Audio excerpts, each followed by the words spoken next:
신랑 되신 예수께서라는 제목을 가지고 여러분과 이 새벽에 함께 말씀을 나누고자 합니다. 10여 년 전에 이런 기사를 제가 본 적이 있습니다. 2008년도에 수원에 사는 두 사람이 이 국가 또는 이제 공기업에 근무하는 사람들에게 무작위로 전화를 걸어서 공갈 협박을 한 사건입니다. 내용은 이렇습니다. 전화를 걸어서 내가 당신의 여자 관계를 알고 있다. 내가 당신의 남자 관계를 알고 있다. 그리고 그에 관련된 사진을 다수 보유하고 있다.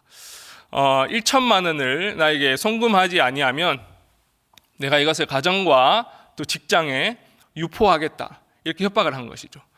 그런데 놀랍게도 3개월 동안 이런 무작위로 전화를 걸어서 이런 협박을 했는데 14명의 공직자가 실제로 돈을 줬다라는 그런 기사입니다.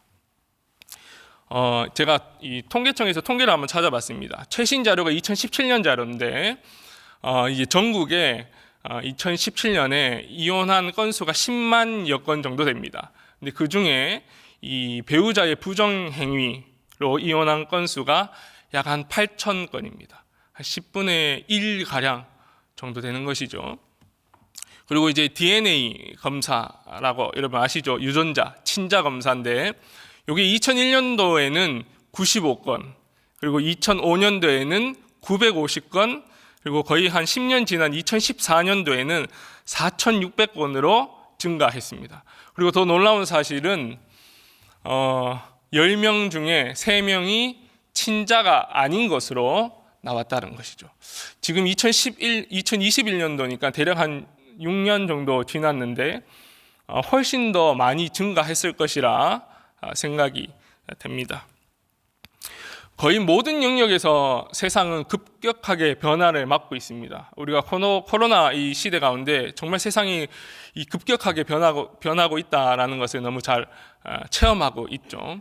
네, 특히 그 중에서도 이 성개방 풍조가 정신을 차리지 못할 정도로 우리에게 빠른 변화를 주고 있습니다. 근데 이러한 세상의 풍조 가운데 오늘 본문의 말씀이 우리에게 무엇이라 말씀하시는지 한번 살펴보기를 원하는데, 우리가 함께 읽었던 이 본문의 말씀을 이 한 문장으로 요약하면 이렇게 말씀드릴 수 있겠습니다. 매춘과 간음을 하지 말라. 이 본문은 매춘에 대해서 이야기를 하기도 하지만 사실 이 간음에 대해서 훨씬 더 많은 부분을 할애해서 설명하고 또 거기에 무게를 더 싣고 있습니다. 자, 그러면 이 오늘 성경이 말하는 간음이 무엇인지를 한번 우리가 살펴볼 필요가 있겠는데, 본문 32절을 한번 보십시오. 본문 32절을 보시면은 간음이라는 단어가 등장합니다. 이 간음이라는 단어가 히브리어로 이 나아프라는 단어를 사용합니다. 근데 이 나아프라는 단어가 구약에서 34회가 사용됩니다. 굉장히 사용 빈도가 잦은 거죠. 이 시간 그 용례를 이렇게 하나하나 다 살펴보면 우리가 그 뜻을 분명하게 알 수 있겠지만 시간 관계상 용례 찾기는 어려울 것 같고, 제가 종합해서 모세오경과 그리고 선지서에 등장하는 나아프라는 단어를 이제 용례를 찾아서 종합해서 여러분에게 말씀을 드리자면 정의가 이렇게 됩니다. 간음이란 한 남자가 결혼한 이웃의 아내와 성관계를 맺는 것, 또 결혼한 여자가 다른 남편의 다른 남자와 성관계를 맺는 것, 이렇게 정의할 수 있겠습니다. 근데 이 이웃의 이 아내와 이웃의 남편이 통간하는 이 간음은 그냥 단순한 성적인 일탈이 아닙니다. 이 간음은 특히 이웃의 결혼과 이웃의 가정을 깨트리는 가정 파괴 범죄입니다. 그리고 놀랍게도 성경은 이 간음에 대해서 그 대가를 사형으로 언도합니다. 요즘 같은 세상에서 이 성경을 이렇게 보다 보면 사형 너무 심한 형벌이 아닌가 이런 생각이 듭니다. 우리 아까 전에도 제가 말씀을 드렸지만 1년에 8천여 건이 부정행위로 이혼한다니, 이런 세상에서 사형을 다 언도한다. 너무 가혹한 행위가 아닌가 이렇게 생각할 수 있지만, 이 성경이 결혼에 대해서 무엇인가를 설명하는가, 이것을 우리가 안다면은 이 형벌이 왜 이렇게 무거운가를 이해할 수 있는데, 성경에서 말하는 결혼은 우리가 너무 잘 알다시피 하나님의 형상으로 지음받은 한 남자와 한 여자가 서로 연합하여서 한 몸을 이루는 것이라 창세기에도 얘기하고 고린도전서에도 이야기를 하고 또 사복음서에도 곳곳에 이야기를 하고 있습니다. 그래서 우리가 너무 잘 아는 이야기들이 있죠. 슬플 때나 기쁠 때나 건강할 때나 아플 때나 부할 때나 가난할 때나 언제 어디서든 서로에게 충성을 맹세하기로 한 서약입니다.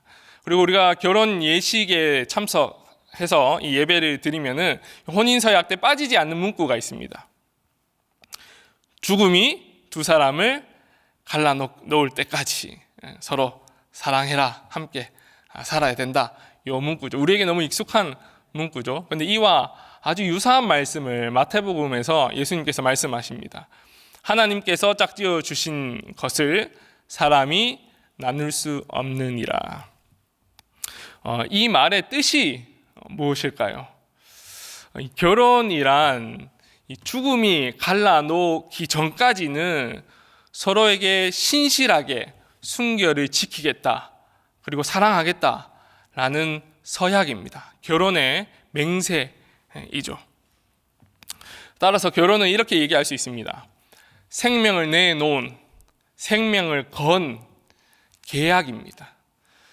여러분, 생명을 담보로 계약을 했어요. 근데 이 계약을 깨트려 버렸으니까 뭘 담보로 잡았죠? 생명을 담보로 잡았지 않습니까? 그래서 생명을 내어놓아야 하는 것이죠. 그래서 성경은 이 간음의 이 형벌을 사형에 언도하고 있습니다. 오늘 또 본문을 보면 또 흥미로운 것은 이 매춘과 간음을 구분 짓고 있다라는 거예요. 우리 본문 26절입니다. 26절 우리 한 목소리를 읽어봤으면 좋겠습니다. 시작. 음료로 말미암아 사람이 한 조각 떡만 남게 됨이며 음란한 여인은 귀한 생명을 사냥함이니라. 이 개역 개정에서는 여기 본문에 나오는 음녀하고 그리고 음란한 여인이 잘 구분되지 않습니다. 그런데 히브리어 원문으로 이제 보면은 음녀는 이샤 조나라고 해서 성경에서 창기로 표현할 때 아주 많이 쓰이는 단어이고, 그리고 이제 하반절에 음란한 여인은 에셰트 이시라 해가지고 다른 이의 아내라는 의미입니다. 따라서 정확하게 구분하고 있죠. 창기와 그리고 다른 이의 아내를. 그리고 그것에 따른 결과도 구분하고 있습니다.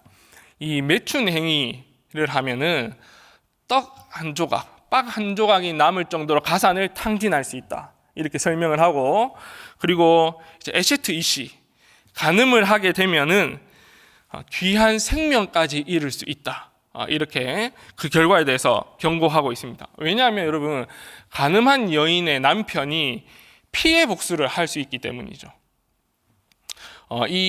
이와 아주 그 유사한 내용이 소설책에도 나와 있습니다. 우리가 너무 잘 아는 주홍 글씨입니다. 그 주홍 글씨 내용을 보면 딤즈데일이라는 이 목사가 헤스터 프린이라는 여인과 간음을 저지릅니다. 근데 이 헤스터 프린의 남편인 칠링워즈가 이 사실을 알게 돼요. 그가 의사였는데 이 목사관에 들어가서, 이 딤즈데일이 사는 목사관에 들어가서 자기가 헤스터 프린의 남편이라는 것을 속이고 끊임없이 그 딤즈데일 목사를 괴롭힙니다. 자꾸 죄책감을 주게끔, 마음을 무겁게끔 계속 그 간음에 대해서 얘기를 계속하는 거죠. 그 결과 이 딤즈데일 목사가 결국 이제 파리해집니다. 정신을 못 차릴 정도로 어마어마한 이제 죄책감에 짓눌리게 되는 거죠. 그리고 자기가 교수대 앞에 서가지고 그 죄를 다 이렇게 고합니다. 자기가 간음을 저질렀다. 이 소설 속의 이야기이지만은 오늘 잠언이 이야기하는 이 간음을 했을 때 생명을 사냥당할 수 있다라는 것을 너무 잘 보여주는 본문이기도 합니다. 그리고 한 가지는 이 성경에서 간음은 여호와 앞에 큰 악이라 정의하고 있습니다. 우리가 잘 아는 창세기 39장을 보시면은 보디발의 아내가 이 요셉을 유혹하는 장면이 나옵니다. 그리고 39장 9절에서 요셉은 어찌 여호와 앞에 큰 악을 행하리요? 이렇게 표현을 하고, 창세기 20장에 보면 이 아비멜렉이 아브라함의 아내 사레를 이제 취할 뻔한 그런 사건이 있습니다. 그때도 이 아비멜렉이 내가 어찌 여호와 앞에 큰 악을 행할 뻔했다, 이렇게 표현하기도 합니다. 그래서 성경은 이 간음을 여호와 앞에 큰 악이라고 정의하고 있습니다. 하나님 앞에 큰 악을 저질렀으니 신명기 22장에서는 돌로 쳐 죽이라고까지 말씀하고 계시는 것입니다. 이 간음을 삶과 죽음의 문제로 정의하고, 간음죄를 이 사형에 해당하는 아주 중범죄로 정죄함에도 불구하고 이스라엘 역사에서는 끊임없이 이 간음의 사건이 발생했습니다. 이 가장 무거운 형벌인 사형으로 다스려도 이 간음이 쉽게 끊이지 않은 것이 이스라엘의 역사이고, 그리고 오늘 우리가 사는 현대 사회의 역사이기도 합니다. 여러분, 그렇다면 이 간음이라는 이 범죄가 왜 이렇게 흔하게 된 것일까요? 그 이유는 오늘 우리 본문에서도 함께 읽어 보셨겠지만 아주 은밀한 죄라서 이 들킬 가능성이 거의 없다라고 생각하기 때문이죠. 두 사람만 비밀을 지키면 이 범죄가 노출될 일이 없다라고 생각하기 때문입니다. 여러분, 이러한 생각이 이 죄악된 인간의 존재를 너무 잘 보여주고 있습니다. 간음이라는 사형에 해당하는 아주 중범죄를 저지르고도 사람이 아무 일 없었다는 듯이 아주 평소처럼 살아갈 수 있는 존재가 우리 죄악된 인간의 존재라는 것이죠. 어떤 이들은 이렇게 이야기합니다. 우리 작년에 아주 핫했던 그 드라마인데 부부의 세계 보면은 남자 주인공이 이렇게 얘기합니다. 사랑에 빠진 건 죄가 아니잖아. 여러분, 이런 생각이 팽배해져 있습니다. 어떤 이들은 사랑은 죄가 아니다, 사랑에 빠진 건 죄가 아니다 라고 이야기를 합니다. 맞습니다. 사랑에 빠진 게 무엇이 죄겠습니까? 근데 사랑의 대상을 잘못 선택한 것은 큰 죄가 될 수 있음을 상기해야 합니다. 아무리 순수한 사랑과 순수한 열정이라도 그 사랑과 열정을 쏟을 대상을 잘못 선택한다면 그것은 여호와 앞에 큰 악이 될 수 있습니다. 이제 말씀을 제가 좀 정리하고자 합니다. 인간은 성적 유혹에 특히 연약한 존재입니다. 우리가 겉으로는 간음죄를 안 저질렀을지는 몰라도 우리 예수님께서 마태복음에서 말씀하셨듯이 우리 마음에는 이미 이러한 중한 죄를 저질렀을지도 모릅니다. 인간의 힘으로 아무리 애를 써도 참 벗어나기 어려운 것이 이 성적 탐욕입니다. 그리고 이 탐욕으로 인해서 더 깊은 또 음행의 이 죄에 그리고 그 덫에 빠져 있을지도 모릅니다. 눈에 보이지는 않겠지만 우리 가슴에는 좋은 글씨를 달고 있을지도 모르겠습니다. 그렇다면 우리는 이 간음에서 어떻게 벗어날 수 있을까요? 우리가 무엇을 해야지 오늘 하나님께서 말씀하신 이 간음에서 벗어날 수 있을까요? 이 매춘에서 우리가 벗어날 수 있을까요? 감사합니다. 놀랍게도 그 요한복음 8장에서 예수님은 간음하다가 현장에서 잡혀온 여인의 이야기를 통해서 우리에게 그 방법을 알려주고 계십니다. 서기관과 바리새인들이 예수님을 모함하기 위해서 간음하다가 현장에서 잡힌 여인을 예수님 앞에 데려옵니다. 그리고는 묻습니다. 모세 율법에는 가늠한 이 사람을 돌로 쳐 죽이라고 이야기하는데 당신은 어떻게 하겠습니까? 그 질문을 들은 예수님께서 이제 몸을 굽으셔서 땅에다 무언가를 쓰십니다. 모든 사람의 이목이 주님께서 이제 무슨 말씀을 하실까 집중하고 있습니다. 무엇을 쓴지는 모르겠지만 예수님께서 일어나십니다. 그리고 난 뒤에 이렇게 말씀하십니다. 너희 중에 죄 없는 자가 먼저 돌로 치라. 예수님께서는 바로 여인을 정죄하지 않으셨습니다. 왜 그럴까요? 이 정죄와 처벌로는 인간의 이 성적 욕망을 제어할 수 없음을, 통제할 수 없음을 너무 잘 아셨기 때문입니다. 예수님의 이 대답을 들은 많은 사람들이 이제 하나둘씩 그 자리를 떠나갑니다. 모든 사람이 떠났을 때 예수님 그 여인에게 이렇게 이야기합니다. 너를 정죄하는 사람이 어디 있느냐? 그래서 그 여인은 하나도 없습니다 라고 대답하죠. 그래서 예수님은 이렇게 말씀하시죠. 나도 너를 정죄하지 아니하노라. 주님의 이 한마디에 이 가늠한 여인의 죽음과 이 정죄에서 해방되는 놀라운 은혜를 경험하게 된 것입니다. 그런데 예수님은 정죄만 하지 않으신 것이 아닙니다. 그 여인으로 하여금 앞으로 가늠하지 아니하고 성적 탐욕에서 벗어날 수 있는 능력도 함께 부여하셨습니다. 요한복음 8장 11절의 말씀인데요. 이것도 우리 한 목소리를 읽어봤으면 좋겠습니다. 시작. 대답하되 주여 없나이다. 예수께서 이르시되 나도 너를 정죄하지 아니하노니 가서 다시는 죄를 범하지 말라 하시니라. 가서 다시는 죄를 범하지 말라라고 주님께서 말씀하신다라는 것이죠.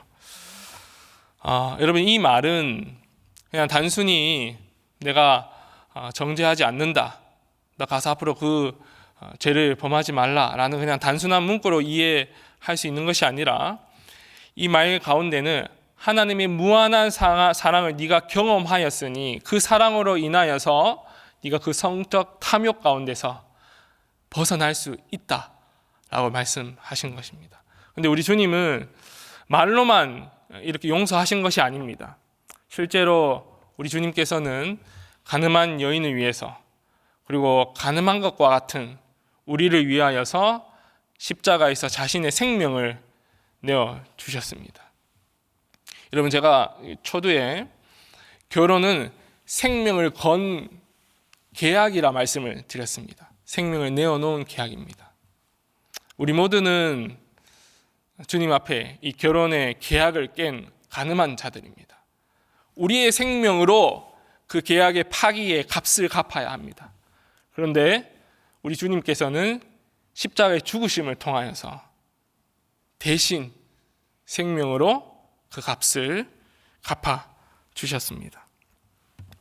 따라서 우리가 성욕으로 인해서 동물 같은 그런 욕망에서 벗어나기 위해서는 예수 그리스도로부터 흘러나오는 하나님의 사랑을 무한히 마셔야 합니다. 불륜과 간음이 일상화가 되고, 그리고 이 간음과 여러 가지 성적 일탈들이 드라마의 단골 소재가 되는 이러한 세상의 풍조 가운데 우리가 이 세상에서 빛과 소금으로 산다라는 것은 그리 쉽지 않은 일입니다. 그러나 신랑 되신 우리 주님께서 신부된 우리를 위하여서 자신의 생명을 내어놓으셨으므로 우리를 지키셨습니다. 가늠한 우리를 대신하여서 그 값을 지불하셨습니다. 이 복음의 깊이와 진수가 오늘의 우리의 삶에, 또 내일의 우리의 삶에, 매일의 우리의 삶에 묵상되고 상기될 때 그 복음은 우리로 하여금 그리스도의 신실한 그리고 순결한 신부가 되게 할 것입니다. 여러분 믿으십니까? 우리 이 시간 함께 나눈 말씀을 또 기억하면서 또 여러분의 개인의 기도 제목 가지고 자유롭게 기도하시다가 일어나도록 하겠습니다. 기도하겠습니다. 하나님, 오늘 함께 이 말씀을 상고하게 하심에 참으로 감사합니다. 하나님, 오늘 잠언의 말씀을 통하여서 다시 한번